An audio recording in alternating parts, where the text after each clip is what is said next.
আমি তোর নাম লিখে রাখি আমার প্রতিটা নিঃশ্বাসে। তুই না এলেও তোর গন্ধ লেগে থাকে ওই বাতাসে। দিন গুনতে গুনতে রাতগুলো আমার বড় একা হয়। চাঁদটাও জানে এই অপেক্ষা নিঃশব্দ নয়। তোর পথের দিকে তাকিয়ে জানালাটাও আজ ক্লান্ত, তবু চোখ ফেরাতে শিখিনি, সে যে বড়ই অভ্যস্ত।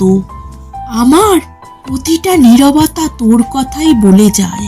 না পাওয়ার মাঝেও তুই আমার পাওয়া হয়ে রয়। আমি জানি, বিশ্বাস করি, একদিন তুই ঠিকই ফিরবি আমার কাছে। এই বিশ্বাসটাই বাঁচিয়ে রাখি আমার ভাঙা মন দিনে রাতে। অপেক্ষা যদি প্রেম হয় তবে আমি প্রেমেই থাকি, কারণ তুই আসবি বলেই আজও আমি অপেক্ষা রাখি। নমস্কার, আমি মিষ্টি। আমার চ্যানেলটা প্লিজ সাবস্ক্রাইব করে দিও।